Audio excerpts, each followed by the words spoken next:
بسم اللہ الرحمن الرحیم۔ کل لفظ اللہ کے سلسلے میں گفتگو ہوئی ہے۔ لفظ اللہ کیسے بنا ہے، یہ اس سے مشتق ہے۔ تو اس سلسلے میں 4 قول آپ کے سامنے بیان کیے گئے تھے۔ ایک بات تو یہ بتلائی گئی تھی کہ یہ اللہ کی اصل الہ ہے، اور یہ الہ الہ یا لہو الہتن سے مشتق ہے، یعنی باب فتح سے، جس کے معنی عبادہ کہتے ہیں۔ دوسرا قول آپ کے سامنے یہ نقل کیا گیا تھا کہ یہ الہ یا لہو الہتن سے باب سمیع سے مشتق ہے، جس کے معنی تحیرہ کہتے ہیں۔ اور تیسرا قول یہ ذکر کیا گیا تھا کہ یہ ولیحہ سے مشتق ہے، جس ولیحہ کے معنی بھی تحیرہ اور تخبطہ کہتے ہیں۔ اور چوتھا قول یہ نقل کیا گیا تھا کہ یہ الہ اصل میں لہا یلیہ الہن ہے،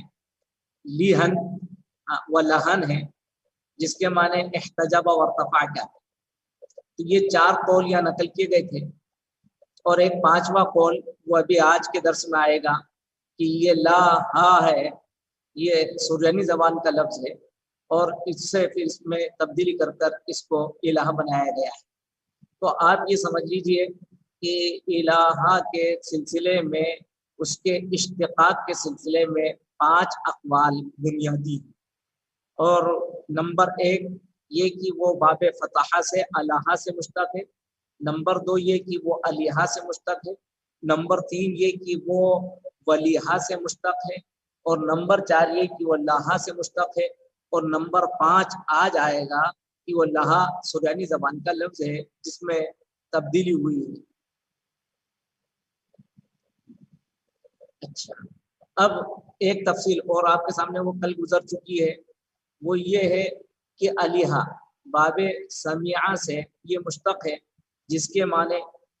تحیرہ کے۔ اب الہ کے کئی معنوں میں وہ استعمال ہوتا ہے۔ الہ تحیرہ کے معنی میں بھی آتا ہے، الہ وہ سکنہ الہ کے معنی میں بھی آتا ہے، سکون اور راحت حاصل کرنا۔ اور اسی طریقے سے الہ وہ جارہ پناہ لینے کے معنی میں اور بھی آتا ہے۔ اور نمبر 4 یہ ہے کہ الہ وہ اولیاء کے معنی میں آتا ہے، حراسہ کے مفہوم میں استعمال ہوتا ہے۔ یہ 4 معنی الہ جو باب سمیع سے ہے، اس کے اندر 4 معنی پائے جاتے ہیں۔ یہ بات بیان کی، تو یہ تفصیل تو آپ کے سامنے کل گزر چکی ہے۔ اب لفظ الہ کا اطلاق، بلکہ الہ کیا، یوں سمجھیے کہ لفظ الہ کے بعد اب وہ اللہ، بسم اللہ کا جو اللہ ہے، اس کا اطلاق کس پر ہوتا ہے؟ اللہ کی ذات پر ہوتا ہے، یا اللہ کی صفات میں سے صفت پر ہوتا ہے؟ تو اس سے اللہ کی ذات مراد ہے یا اللہ کی صفت مراد ہے؟ آج اس سلسلے میں انشاءاللہ آپ سے گفتگو ہوگی کہ اللہ کو علم مانا جائے یا اللہ کو وصف مانا جائے۔ سب سے پہلے یہاں بتلایا کہ اللہ کے سلسلے میں یہ بات کہی جاتی ہے کہ یہ علم ہے، اور اس کے یہاں 3 دلائل بیان کیے جا رہے ہیں۔ وہ 3 دلائل ابھی آپ کے سامنے آتے ہیں۔ ایک دلیل تو اس میں یہ بیان کی جا رہی ہے، اس لیے یہ علم ہے اس لیے کہ وہ موصوف استعمال ہوتا ہے، اللہ کا لفظ موصوف استعمال ہوتا ہے، صفت کے طور پر استعمال نہیں ہوتا۔ دوسری بات یہ ہے کہ باری تعالیٰ کا کوئی ناموں میں سے کوئی ایک نام ہونا چاہیے۔ ظاہر ہے کہ اب نام کس کو قرار دیا جائے، تو باری تعالیٰ کا نام قرار پانے کے لیے لفظ اللہ وہ زیادہ موزوں ہے۔ اور تیسری بات یہ ہے کہ لفظ اللہ کا لفظ جو ہے یہ ظاہر ہے کہ کسی اور کے لیے استعمال نہیں ہوتا ہے، اور یہ صرف اللہ ہی کے لیے استعمال ہے۔ اور اس میں توحید کا مفہوم ہے، اور جب توحید کا مفہوم ہے تو جب اللہ ہی کے لیے استعمال ہوتا ہے، اللہ کے علاوہ کسی غیر کے لیے استعمال نہیں ہو رہا ہے، تو اور دوسری جو صفات ہیں وہ اللہ کے علاوہ کے لیے بھی استعمال ہوتی ہیں، اس میں اشتراک کا احتمال ہے۔ لیکن لفظ اللہ میں اشتراک کا احتمال نہیں ہے، اس لیے یہ توحید خالص کے اوپر زیادہ دلالت کرنے والا ہے، اس لیے اس کو علم سمجھا جائے۔ صفت کے بارے میں جو دلائل ہیں ان کو انشاءاللہ اس کے بعد دوسرے مرحلے میں بیان کرتا ہوں۔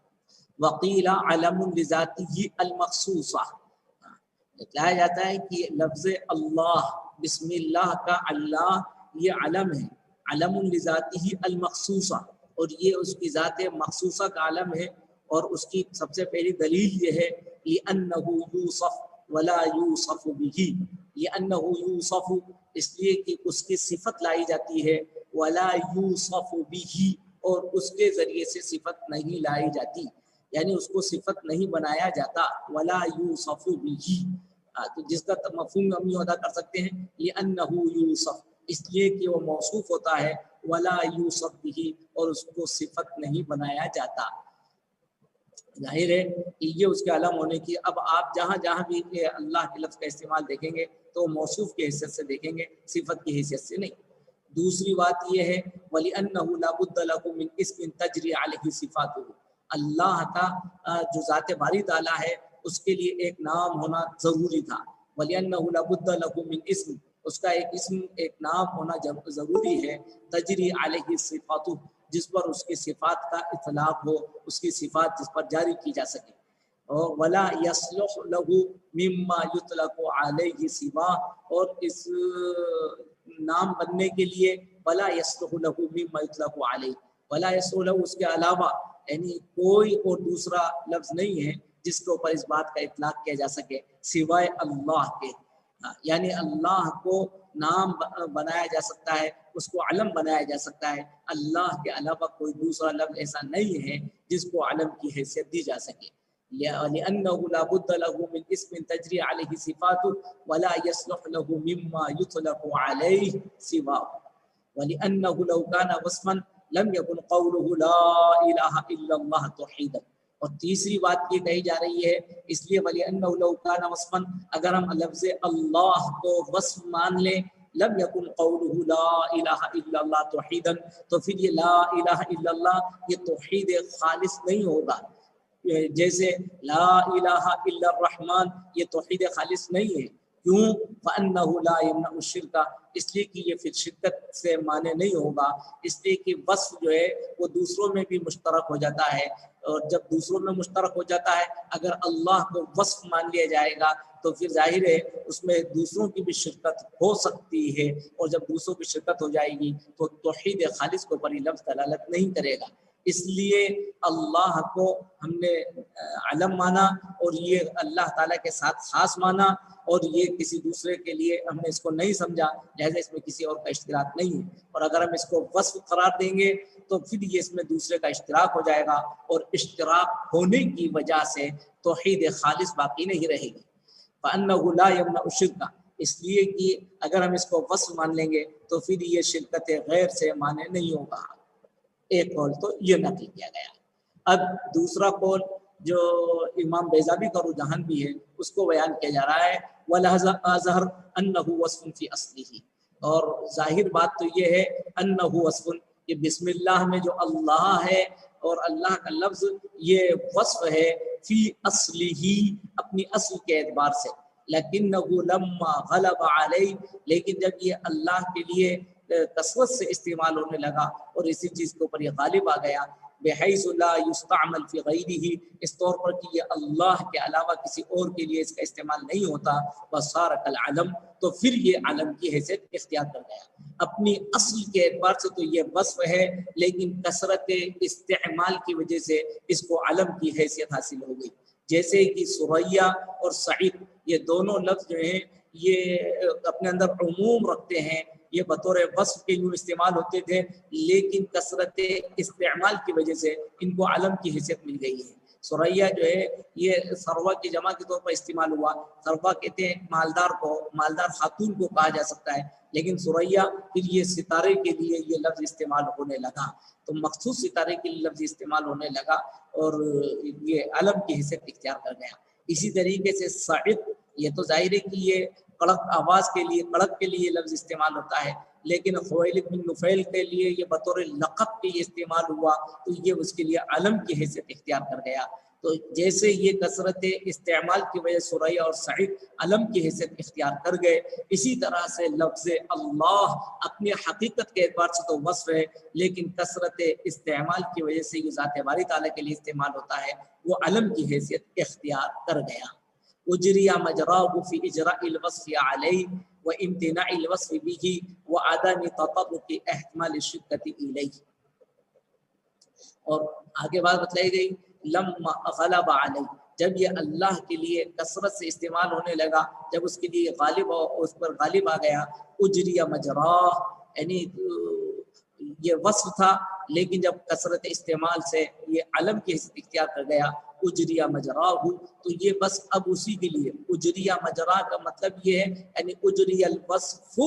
مجرى العلم، بس یہاں اجریہ مجراہ یہ اسی کی جگہ پر یعنی یہ وصف ہوتے ہوئے بھی علم کی جگہ پر استعمال کیا جانے لگا۔ اس طور پر فی اجراء الوصف علیہ، فی اجراء الوصف علیہ کا مطلب فی ادخال الوصف علیہ، اس طور پر کہ اس کے اوپر اس کو وصف لایا جائے یعنی اس کو موصوف بنایا جائے اور اس کی صفت لائی جائے، و امتناع الوصف بھی،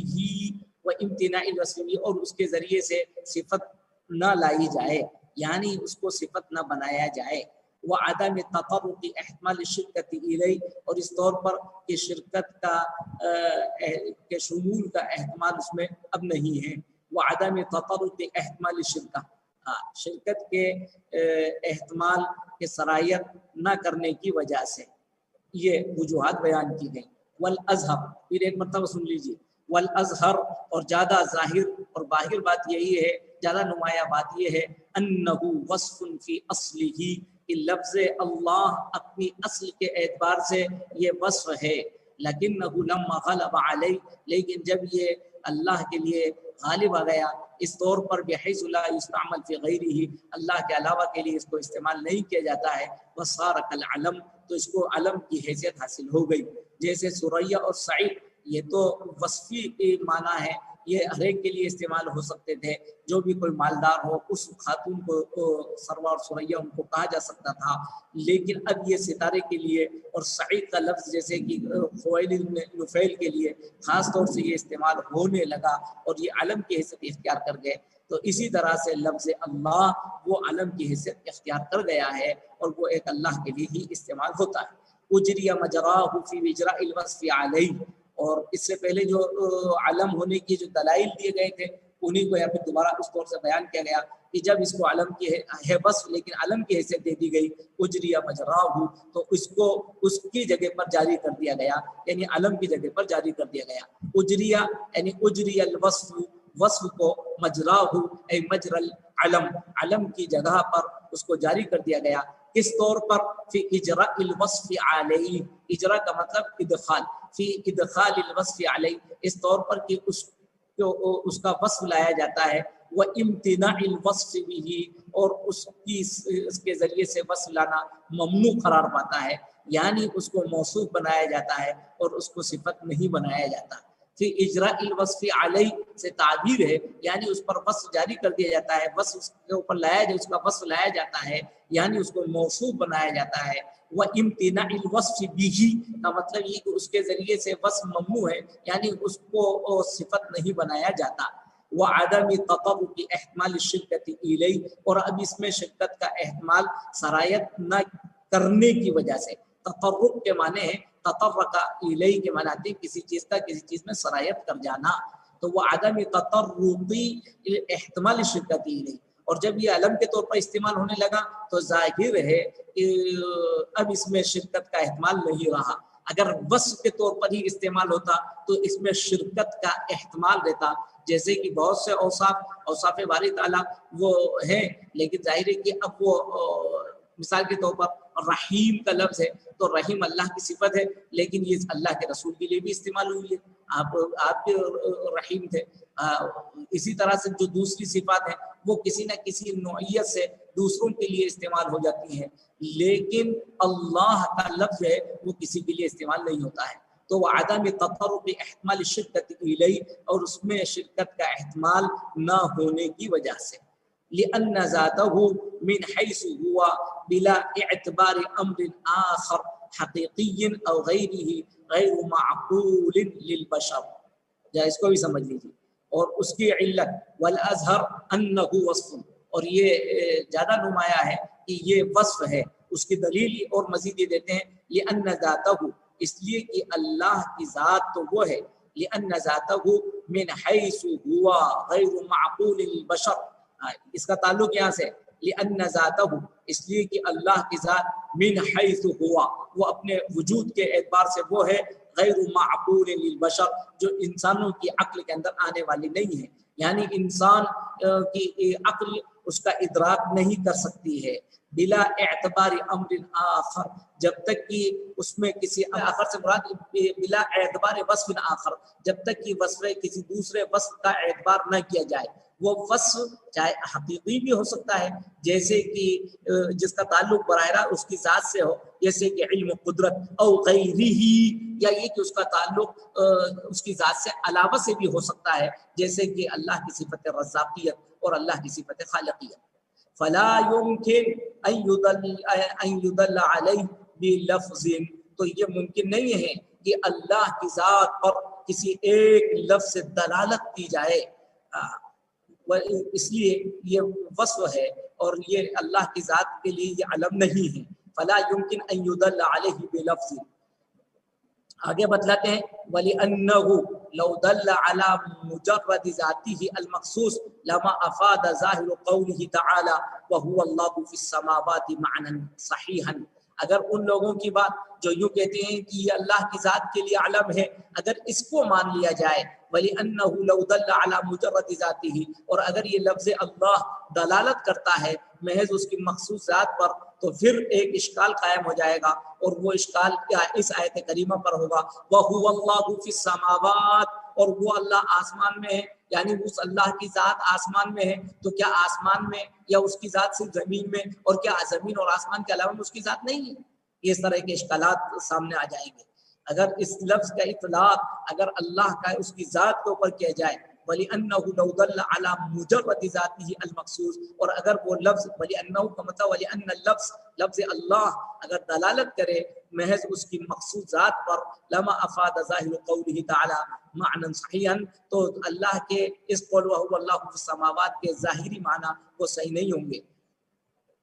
وَلِأَنَّ مَعْنَى الْإِشْتِقَاقِ هو كون أحد اللفظين مشاركا للآخر في المعنى والتركيب وهو حاصل بينه وبين الأصول المذكورة. اور مزید ایک دلیل یہ بھی دی گئی وَلِأَنَّ مَعْنَى الْإِشْتِقَاقِ، کہ اشتقاق کے معنی بھی یہاں پائے جاتے ہیں، کہ یہ لفظ جو ہے اللہ کا لفظ، الہ کا لفظ، یہ مشتق ہے، یہ اشتقاق کے معنی بھی یہاں پائے جا رہے ہیں. وَلِأَنَّ مَعْنَى الْإِشْتِقَاقِ وَهُوَ حَاصِلٌ بَيْنَهُ وَبَيْنَ الْأُصُولِ الْمَذْكُورَةِ، اس لیے کہ اشتقاق کے معنی وہ حاصل یہاں موجود ہے، پائے جا رہے ہیں، بینہ یعنی بین لفظ اللہ کے لفظ و بین الاصول المذکورہ، اور جو اصول مذکورہ پیچھے گزرے ہیں، یعنی جن کا بھی ہم نے آپ سے ذکر کیا تھا کہ اللہ کا لفظ یا الہ کا لفظ وہ مشتق ہے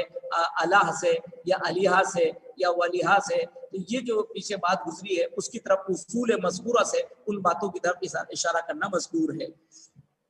وَلِأَنَّ مَعْنَى الْإِشْتِقَاقِ، اس لیے کہ اشتقاق کے معنی، اور اشتقاق کسے کہتے ہیں؟ اشتقاق کہتے ہیں ہوا قول احد اللفظین مشارکا للآخر، کہ ایک لفظ وہ دوسرے کا مشابہ ہو معنی میں اور ترکیب میں. وَهُوَ حَاصِلٌ